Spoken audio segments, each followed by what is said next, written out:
ကဲကျွန်တော်ဒီ debate channel လေးကိုအစင်တသက်ကြည့်ရှုအားပေးနေတဲ့ကဘာအနှံ့နိုင်ငံအသီးသီးကညီကိုမောင်မတွေအားလုံးစိတ်ချမ်းသာခြင်းကိုယ်ကြီးချမ်းသာခြင်းနဲ့ပြည့်စုံတဲ့မနက်ခင်းလေးဖြစ်ပါသည်လို့ကျွန်တော်ဒီ debate channel ကနေပြီးတော့ရှေးဥပထမသွားစုမုံကောင်းတောင်းမိပါတယ်ဗျကဲဟုတ်ပြီညီကိုတွေဒီ season လေးကတော့ကျွန်တော်တို့ United ဝင်းလက်ကစားသမား Casemiro ပေါ့နော်သူ့နေရာကိုများကျွန်တော်တို့ရဲ့ United ကလူငယ်ကစားသမားလေးကဖြည့်လာနိုင်မလားသူ့နေရာကိုအစားထိုးပေးနိုင်မလားပေါ့နော်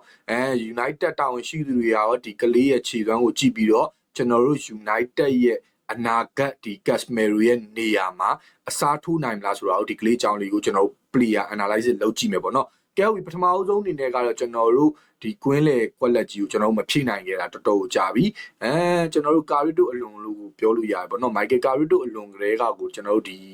DMF နေရာကတော်တော်လေးကိုကျွန်တော်တို့တို့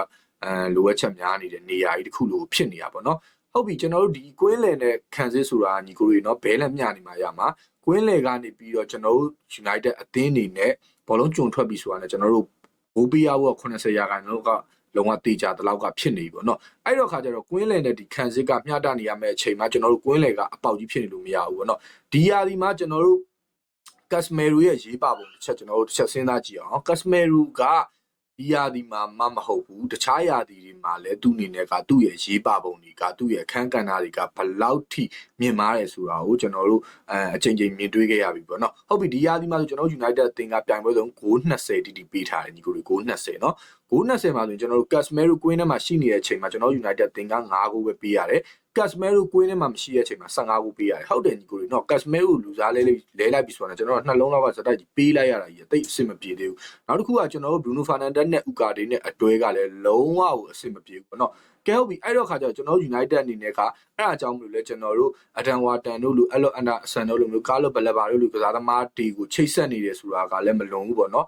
်နောက်ထပ်အဲ့ကျွန်တော်စတူဂတ်ကစတေလာတို့ပါတော့ပါလာတယ်ပေါ့နော်နောက်ပိုင်းဆိုရင်ပေါ့နော်သတင်းတွေကတော့မျိုးမျိုးထွက်နေတာပေါ့နော်ဟုတ်ပြီကျွန်တော်တို့အနေနဲ့အဲ့ကစားသမားတွေရမရဆိုတာကြီးကတိတ်မသေးကြဘူးအဲ့တော့ခါကျတော့ကျွန်တော်တို့ United မှာရှိနေတဲ့လူငယ်ကစားသမားလေးတွေကိုနေရာပေးပြီးတော့ဒီကွက်လက်ကိုဖြည့်ခိုင်းရင်ဟောအဆင်ပြေမလားပေါ့နော်အဲ့ဒါလေးကိုကျွန်တော်တို့တစ်ချက်ဆွေးနွေးကြည့်အောင်ဟုတ်ပြီညီကိုတွေပထမအဆုံးအနေနဲ့ကတော့ပြောချင်တာတော့ဒီကလေးပေါ့နော်ဒီကလေ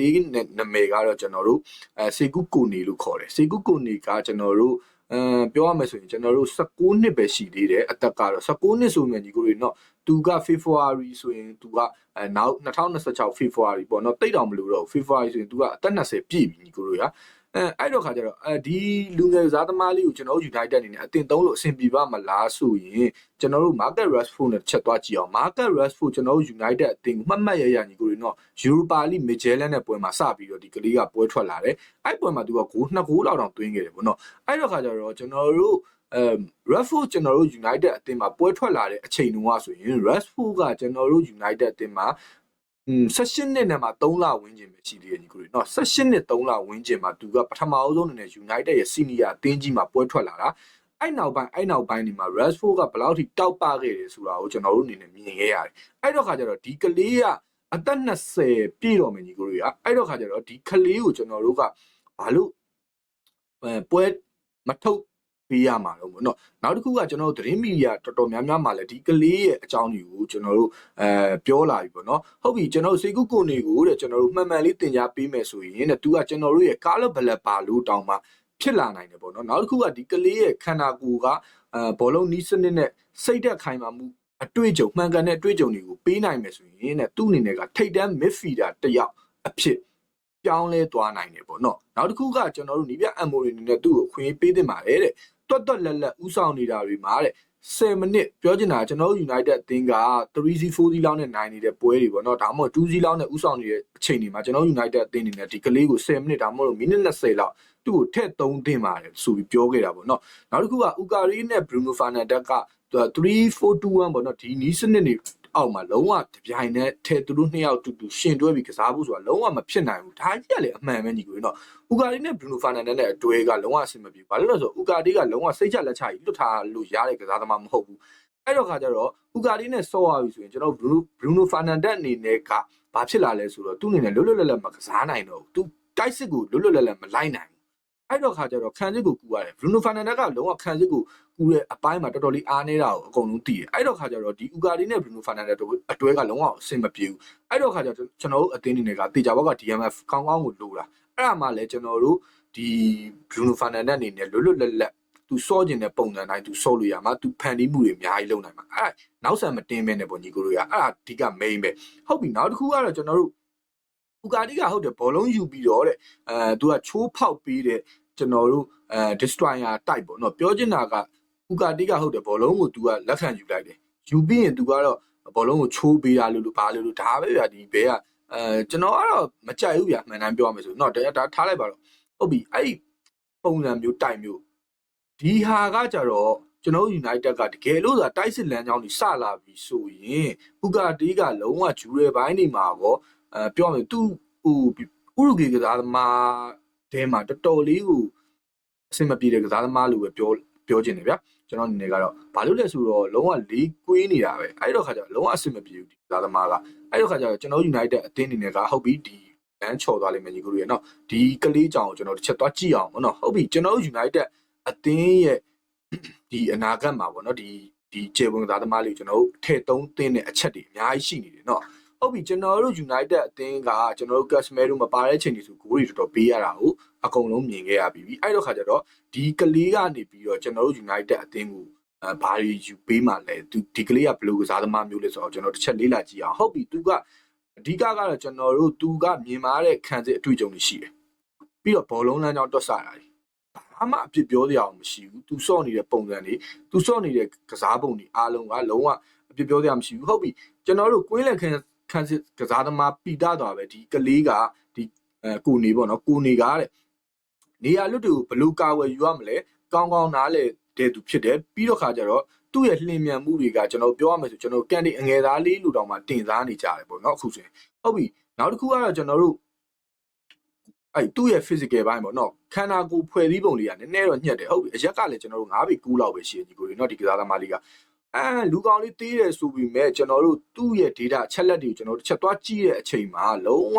ဂျူရဲပိုင်းတွေမှာလုံးဝဂျူရဲပိုင်းတွေဆိုတော့ကျွန်တော်နှစ်ဦးချင်းဒီကစားသမားနဲ့တဦးချင်းရှင်ပြီးတော့လူတဲ့အပိုင်းတွေမှာလုံးဝသူက name နေပေါ့နော်ဒါကလည်းတခုတော့ပြောရတာရှိပါသေးတယ်ညီကိုကြီးနော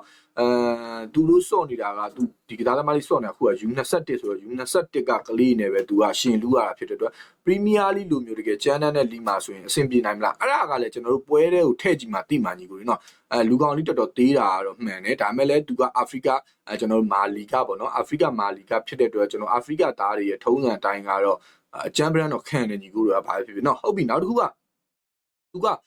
ဒီ DMF ကစားသမားဖြစ်နေသည့်တိုင်အောင်ကျွန်တော်တို့တိုက်စစ်လမ်းကြောင်းလိုက်တဲ့ပုံတွေမှာလည်းတော်တော်လေးကိုကောင်းတယ်ဟုတ်ပြီသူဘောလုံးကိုကျွန်တော်တို့သူလက်ခံလိုက်တဲ့အချိန်ပေါ့နော်ဘောလုံးကိုသူယူသွားတဲ့အချိန်တွေမှာ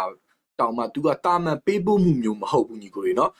ပြောရမယ်ဆိုရင်ဗျာဒီပြိုင်ဘက်ကစားသမားတွေမထင်မှတ်ထားလောက်တဲ့ပုံစံမျိုးတွေနဲ့လည်းသူကဘောလုံးပေးတတ်တယ်အဲ့တစ်ချက်ထဲနဲ့အဆင်ပြေနေပြီပြောချင်တာကကျွန်တော်တို့ကစားသမားတွေကွင်းလက်ကစားသမားတွေမှာဆိုရင်ကျွန်တော်တို့ဟုတ်တယ်ကျွန်တော်တို့ခု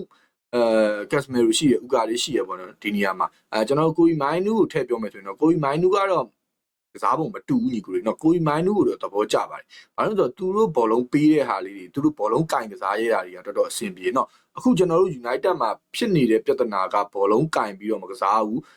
သူတို့ကအဖြတ်ဆိုလဲအဖြတ်ဗျာဥကာလေးဆိုဘယ်လိုစော့နေမှန်းကိုကျွန်တော်နားမလည်ဘူးသူစော့တာဆိုရင်နော်အဲ့တော့ခါကျတော့ကျွန်တော်တို့အနေနဲ့ကဒီကစားသမားလေးလိုမျိုးကစားသမားကလိုတယ်နောက်တစ်ခုကအတွေးအကြုံနဲ့ကျွန်တော်အသက်အရွယ်ပိုင်းကအရန်ကြီးမြင်မာနေတာမဟုတ်ပေးပေမဲ့လည်းကျွန်တော်တို့ပွဲတစ်ပွဲကိုကျွန်တော်စကန်ဖတ်တာတို့ကောင်းကောင်းမွန်မွန်ပေးနိုင်တာတို့ဘောလုံးပေးနိုင်တာတို့နောက်တစ်ခုကကျွန်တော်တို့ပြိုင်ဘက်ကစားသမားတွေကိုလှည့်ထွက်ပြီးတော့ကျွန်တော်တို့တိုက်စစ်လမ်းကြောင်းအထိထိုးပေးနိုင်တာမျိုးတွေအဲ့အရာတွေကတော်တော်လေးကိုဒီကလေးကတော်တော်လေးကောင်းတယ်ပေါ့နော်ဟုတ်ပြီနောက်တစ်ခုကတော့အဲ့ဒါဆို defense ဘိုင်းကိုတွားကြည့်အောင်ပေါ့နော်သူ့ရဲ့ defense ဘိုင်းမှာဆိုရင်လည်းသူကကျွန်တော်ရှေ့မှာပြောခဲ့တဲ့ဂျူရဲဘိုင်းတွေမှာလည်းတော်တော်လေးကောင်းတယ်နောက်တစ်ခုကပြောရမှာဆိုရင်သူအနေနဲ့ကနှစ်ဦးချင်းရှင်တွေ့တဲ့အချိန်လေးဒါမှမဟုတ်ရင်နောက်ကသူလိုက်တဲ့အချိန်တွေမှာလည်းပြောရမှာဆိုရင်အာဖရိကသားပြည်ပဲရဲတင်းတယ်ညီကိုနော် slide ထိုးဖြတ်လိုက်တာအဲ့အပိုင်းတွေမှာလည်းတော်တော်လေးကောင်းတယ်အဲ့ဒါတွေလိုအပ်နေတာဗျာကျွန်တော် United ကဟုတ်ပြီ Casemiro ကကျွန်တော်အသက်အရွယ်ရလာတာဖြစ်တဲ့အတွက်အဲ့အပိုင်းတွေမှာတော့တိတ်ပြီးတော့မလောက်တာကိုတွေ့ရတယ်ကျွန်တော်အနေနဲ့ slide တွေဝင်တာတို့เนาะပြောချင်တာက slide ဝင်တဲ့စူတိုင်းလဲညီကိုတွေเนาะကျွန်တော်အနေနဲ့ဒီက စားသမားကိုဟိုဘက်ကတစ်ဖက်ပြိုင်ဘက်ကစားသမားကိုထိကြိုက်သွားအောင်လုပ်တာမျိုးနဲ့ဝင်တာမျိုးမဟုတ်ဘူးကျွန်တော်တို့ဘောလုံးကိုပဲအဓိကထားပြီးတော့ကျွန်တော်တို့slide ထိုးပြီးဖြတ်တာလို့အဲ့ပုံစံမျိုးကြီးကျွန်တော်တို့ United မှာတိတ်မမြင်ရတော့ဘူးပေါ့နော်မာတီနက်ရောက်လာမာတီနက်ကျွန်တော်တို့ဒဏ်ရာနေပြီးတော့တက်တာလာမယ်ဆိုရင်တော့ဒီဟာကြီးပြန်မြင်ရနိုင်ပါပဲဟုတ်ပြီနောက်တစ်ခုကကျွန်တော်တို့ဒီကစားသမားလေးကကျွန်တော်တို့ကွင်းလေပိုင်းမှာတော်တော်လေးကိုကောင်းတယ်ကျွန်တော်တို့ model ဘောလုံးလောကမှာဆိုရင်ကျွန်တော်တို့ဘောလုံးအမြင်လဲတော်တော်လေးကောင်းတဲ့ကစားသမားတစ်ယောက်အဲ့တော့ခါကျတော့ကျွန်တော်တို့ရှေ့မှာပြောခဲ့သလိုပဲကျွန်တော်တို့ Amorim နေနဲ့ကဒီကလေးကိုပွဲချိန်ပေါ့ဗျာခက်နေတာကျွန်တော် United ကလည်းလက်ရှိမှာကျွန်တော်တို့က flower တွေကလည်းမရှိတော့ဘူးပေါ့နော်အဲ့အားအကြောင်းမျိုးလည်းပါတယ်ပေါ့နော်ဒီလိုကလေးတွေကိုပွဲထွက်ကစားဖို့ကဒီကလေးတွေဆိုတာကျွန်တော်တို့ကာရာဘောင်ဘက်ကတ်တွေပါတွေမှာကျွန်တော်တို့စမ်းပြီးတော့သုံးသင်းတဲ့ကစားသမားတွေအဆင်ပြေတယ်ဆိုရင်ကျွန်တော်တို့အသင်းကြီးမှာဝင်ပြီးတော့ကျွန်တော်တို့ squad ထဲကိုထည့်လိုက်လို့ရတယ်ပေါ့နော်အဲ့လိုပွဲတွေလည်းမရှိတော့ခါကြတော့Amorim နဲ့လည်းတော်တော်ခေါင်းစားနေလောက်ပါတယ်နော်ဘာဖြစ်ပါကျွန်တော်တို့အသင်းကိုပွဲလေကစားသမားကောင်းကောင်းလေးရောက်ဖို့လည်းမျှော်လင့်နေဒီကျွန်တော်တို့Academy မှာရှိတဲ့ကျွန်တော်တို့အဆင်ပြေနိုင်လောက်မဲ့ကစားသမားလေးတွေကိုလည်းစမ်းပြီးကျွန်တော်အနေနဲ့ကတော့တုံးကြည့်သေးခြင်းနဲ့ဘာလို့လဲဆိုတော့ဥကတေးကိုတုံးနေရတဲ့စာရင်တော့အများကြီးအဆင်ပြေလိမ့်မယ်လို့ကျွန်တော်အနေနဲ့ကတော့ထင်တယ်ပေါ့နော်ကဲဟုတ်ပြီညီကိုတို့အမြင်ကတော့ဘယ်လိုရှိလဲဒီကစားသမားလေးတွေကိုနေရာပေးစီခြင်းလားပေါ့နော်ဟုတ်ပြီညီကိုတို့အနေနဲ့ညီကိုတို့ရဲ့အမြင်လေးတွေကိုလည်းကျွန်တော်ကို comment section လေးတွေမှာဝင်ပြီးတော့မှန်းခဲ့ပါအောင်ဗျာနော်ကဲဟုတ်ပြီကျွန်တော်ရဲ့ video လေးကိုအဆုံးထိကြည့်ရှုပေးတဲ့ညီကိုမောင်နှတယောက်ချင်းဒီတိုင်းကိုလည်းကျွန်တော်အနေနဲ့ကျေးဇူးအထူးတင်ရှိပါတယ်ဗျကဲဟုတ်ပြီထုံးတဲ့တိုင်းပဲကျွန်တော်ရဲ့ video ကိုကြိုက်နေတဲ့တဲ့ဆိုရင်လည်းညီကိုတို့ like and subscribe လေးလုပ်ခဲ့ဖို့တော့မမေ့နဲ့အောင်နော်